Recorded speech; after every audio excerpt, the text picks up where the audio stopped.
বাংলাদেশ ক্রিকেটে সাকিবুল হাসান একটাই, বিশ্ব ক্রিকেটে সাকিবুল হাসানই একটাই। সাকিবুল হাসান বাংলাদেশের এই প্রেম, যে প্রেম স্বর্গ থেকে না এসেও সারা জীবন অমর হয়ে থাকবে। সাকিবুল হাসান এমন একটা নক্ষত্র, যে নক্ষত্র হারাইলে আজীবন ভরা কাঁদতে হবে বাংলাদেশের। যে সাকিবুল হাসান চারবারের বিশ্ব অলরাউন্ডার, 2011 সাল, 2015 সাল, 2019 সাল, 2021 সাল, যে চারবারের বিশ্ব অলরাউন্ডার সাকিবুল হাসান। এই সাকিবুল হাসানরা যদি আমরা ভুলে যাই তাহলে তো হবে না। সাকিবুল হাসান একটাই, যে তার মধ্যে আর কেউ এনে দাঁড় করানো যাবে না। বাংলাদেশ ক্রিকেটকে চিনতেই বাই কয়জন, যে সাকিবুল হাসানের জন্য সারা পৃথিবী আজ বাংলাদেশকে অমর হয়ে চিনছে। এই সাকিবুল হাসান যদি না থাকতো হয়তো বাংলাদেশ ক্রিকেট জগতে আগাইতে পারতো না। সাকিবুল হাসান এরকম একটা লোক, যে লোকে অন্য হাজারো হাজারো প্লেয়ার আসবে, কিন্তু সাকিবুল হাসানের মতো এরকম অলরাউন্ডার আর জীবনে আসবে না বাংলাদেশে। সাকিবুল হাসান এরকম একটা প্লেয়ার, যে প্লেয়ার সারা জীবন করলে ওই সাকিবুল হাসানের মতো একটা প্লেয়ার বাংলাদেশে আনার জীবনেও সম্ভব না। এই সাকিবুল হাসান হয়তো খেলায় খারাপ বাজে পারফরমেন্স করলে হয়তো আমরা বাহিরে অনেক টোল করি, কিন্তু যখন সাকিবুল হাসান খেলায় অংশগ্রহণ করে যখন একটা ম্যান অফ দ্য ম্যাচ বিজয়ী হয়ে যায়, তখন হাজারো মানুষ তার প্রশংসা বাঁচতে থাকে। সাকিবুল হাসানকে নিয়ে অনেক প্রশংসা করা হয়।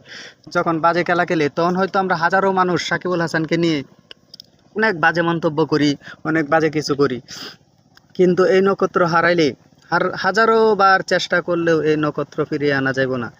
সাকিবুল হাসান এরকম একটা আবেগ, এরকম একটা নক্ষত্র। আমরা অনেক সময় অনেক বাজে কথা বলি যে সাকিবুল হাসানকে নিয়ে, যে সাকিবুল হাসানের ভালোবাসা আজীবনেও ভোলা যাব না। যেই বাংলাদেশ ক্রিকেটকে বিশ্ব দরবারে নিয়ে দাঁড় করাইছে এই সাকিবুল হাসান, যে সাকিবুল হাসান না থাকলে হয়তো বাংলাদেশকে প্রায় 295টি দেশের মধ্যে হয়তো শুধু 295টি দেশের মধ্যে হয়তো 50-100 জন দেশ চিনত। সাকিবুল হাসানের কারণে বিশ্ব দরবারে আজ মাথা উঁচু করে বাংলাদেশ বাঁচতে পারে। বিশ্বকাপ ওয়ার্ল্ড কাপ খেলার জন্য বাংলাদেশ বিনা বাছাই পর্ব খেলার না খেলেও বাংলাদেশ বিশ্বকাপ খেলতে পারে। এরকম অনেক দেশ আছে, ইন্ডিয়া আর পাকিস্তান, অনেকগুলো দেশ আছে যে দেশগুলো যে বাছাই পর্ব খেলার পরে বিশ্বকাপ ওয়ার্ল্ড কাপে চান্স পায়। কিন্তু বাংলাদেশ এরকম একটা দেশ, এরকম একটা ছোট গরিব দেশ, যে দেশ কিনা বিশ্বকাপ বাছাই পর্ব খেলা ছাড়াই বাংলাদেশ চান্স পেয়ে যায়।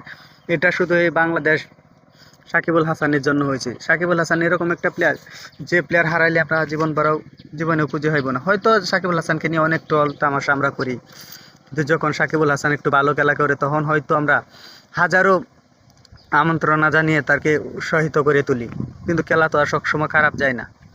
যে সাকিবুল হাসানের জন্য বিশ্ব দরবারে বাংলাদেশ আজ মাথা উঁচু করে বাঁচতে পারে। ভাই, তোমার এই বাংলাদেশের মানুষ ঠিক মতো মূল্য দিতে পারবো না এই সাকিবুল হাসানকে। এই বাংলাদেশের মানুষ তোমার মূল্য দিতে বুঝবো না।